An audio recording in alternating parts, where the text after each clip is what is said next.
Mesdames et messieurs, chers parents des boursiers de la Fondation En Tout pour Tous, chers parents d'élèves, chers tous, bonsoir.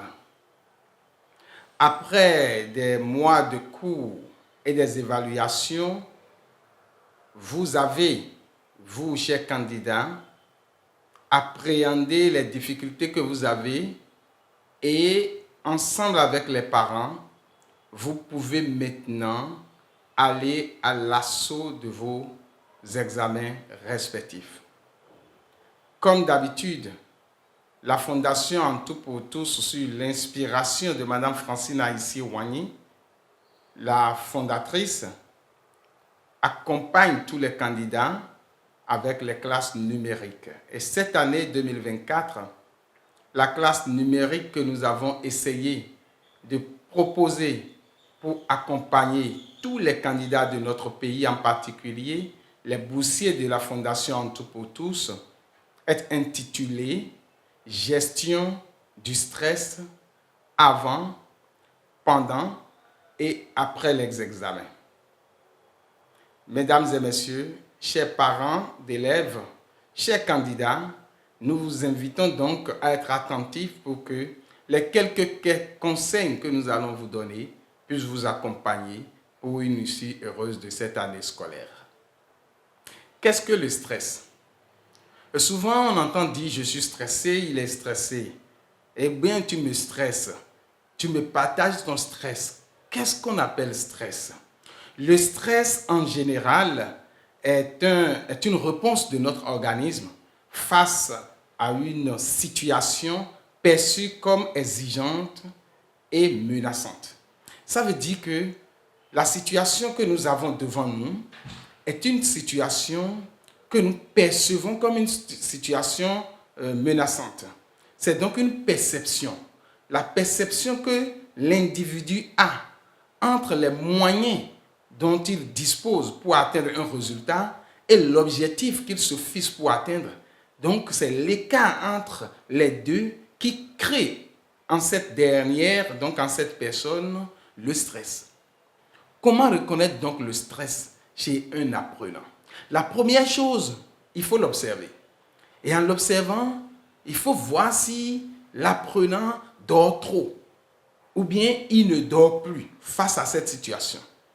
Donc, l'hypersomnie ou l'insomnie, ça fait qu'on peut déjà voir si cette personne est stressée. On constate également dans la nourriture. Est-ce que l'apprenant mange trop ou ne mange plus? Ça veut dire que vous avez déjà une situation de l'apprenant à l'étape initiale. Dans une période non stressante, vous savez déjà comment l'apprenant se comporte et pendant cette période de l'examen, on l'observe et on voit si l'apprenant adopte de tels comportements. On constate toujours, c'est juste par observation, on voit toujours si l'apprenant reste évasif.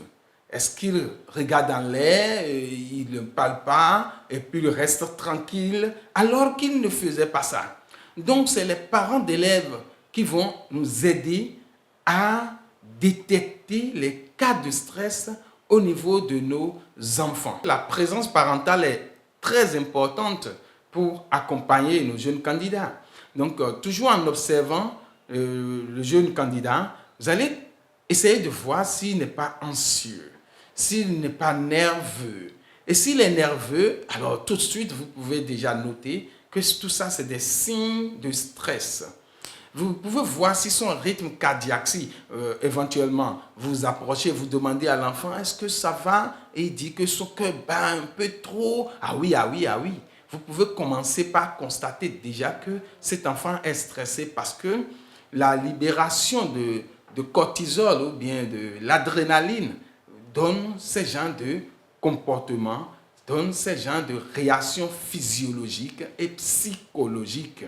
Voilà autant d'indices qui peuvent nous amener à voir le stress chez nos apprenants.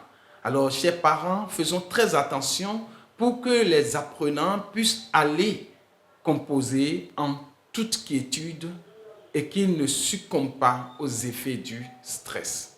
Mais lorsqu'on constate ces caractéristiques chez nos enfants, qu'est-ce qu'il faut faire avant, pendant et après les examens? Avant les examens, nous sommes dans la période. La première chose qu'il faut chercher à voir, c'est comment est-ce que l'apprenant s'est organisé jusque-là. La planification de son temps. Et c'est ça la toute première chose. Nous avons défini le stress comme l'écart entre les moyens dont nous disposons pour atteindre les résultats et l'objectif que nous nous fixons pour atteindre ce résultat. Et c'est le résultat de cette perception que nous ressentons sur le plan physiologique, sur le plan psychologique et sur le plan comportemental que nous avons essayé de faire ressortir dans les caractéristiques que nous avons dit précédemment. Cette fois-ci, il faut essayer juste de voir précisément les outils dont l'enfant dispose pour se préparer à l'examen.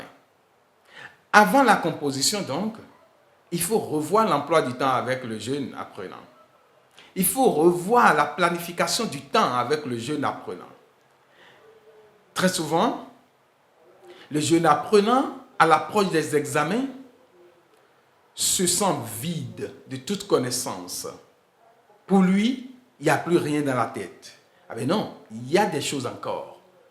Et donc, c'est le moment de réviser, de prendre le cahier de manière méthodique, d'organiser le temps pour ne pas se verser dans de la distraction inutile. De voir avec le jeune apprenant donc comment s'organiser pour faire des exercices au quotidien. Et cette fois-ci, on se focalise sur les matières qu'on n'a pas bien appréhendées au cours de l'année scolaire. Voilà ce qui amène à se dire, par exemple, si c'est la matière scientifique ou la matière littéraire ou précisément les mathématiques ou bien la SVT, on se dit chaque jour, je dois faire des exercices dans de telles matières. On se dit, je dois faire des exercices dans telle matière et me faire contrôler par quelqu'un qui comprend mieux et ceci de manière organisée. On le fait de telle sorte que l'apprenant arrive à maîtriser toutes les matières qui sont programmées pour la composition. Et là, avec une fierté d'avoir des outils nécessaires pour affronter la composition dans toutes les matières, il réduit considérablement l'état d'anxiété et il ne sera plus stressé avant les examens. Mis à part l'organisation, la planification de son temps, il y a le soutien de la famille, le soutien des amis. Les amis à côté qui n'ont pas de composition à faire, qui n'ont pas d'examen à passer, doivent le rassurer, doivent lui montrer qu'ils sont là pour le soutenir et que l'examen qu'il a à passer n'est pas une situation qui devrait lui donner de conflit puisqu'il est suffisamment outillé, puisqu'il a déjà fait ce qu'il faut faire, il a reçu les cours et normalement il a fait les évaluations, toutes les évaluations au cours de l'année scolaire et donc il est outillé, aguerri pour aller composer. Lorsqu'on est en train de l'accompagner dans ce sens, il réduit l'état d'anxiété et sereinement, il va vers la composition. Le jour de l'examen. Le jour de l'examen, vous allez voir beaucoup de personnes tranquilles, sereines. Oui, le stress se fait sentir pendant la composition. Mais comment est-ce que ça se gère? Généralement, pendant la composition, l'outil qui permet de gérer le stress, c'est la concentration, la méditation et la respiration consciente. La concentration. Eh bien, pour avoir une bonne concentration, il faut avoir une respiration consciente. Et la respiration consciente, c'est celle qui consiste à faire l'inspiration forcée, l'expiration forcée pendant un temps pour réaliser la pleine conscience de la respiration. Lorsque l'apprenant est habitué à faire cet exercice, le jour de la composition, l'apprenant arrive à faire une méditation consciente. Et généralement, en fonction de la religion de l'apprenant, vous allez constater qu'il y a des apprenants qui prient. Certaines personnes avec chapelet en main serrent leur chapelet et prient fortement. Ça, c'est un moment de pleine conscience et de méditation qui peut faciliter la concentration. Et lorsque vous êtes en train de faire ces exercices, vous allez réduire le stress et faire face sereinement aux épreuves. Nous avons fini les épreuves. Nous attendons les résultats. C'est la partie qui semble être un peu difficile dans la gestion du stress de nos apprenants. La première chose à faire, c'est de rester occupé. Il ne faut pas rester seul. Il ne faut pas rester pensif.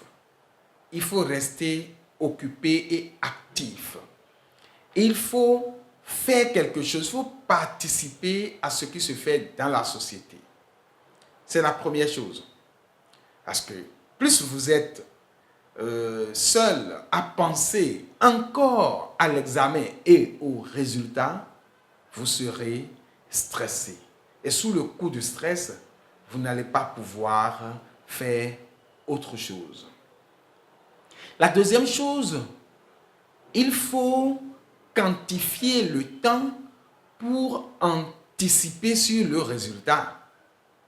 Alors, si le résultat ne donnait pas ce qui est attendu, qu'est-ce qu'il faut faire? Donc, un plan B en même temps peut être mis en place et permettre de rester en mouvement tout en étant avec les amis et à oublier un peu la composition qui vient de terminer.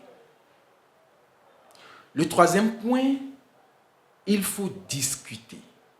Il faut discuter avec les parents de ces difficultés, de ce qu'on pense. Il faut s'extérioriser.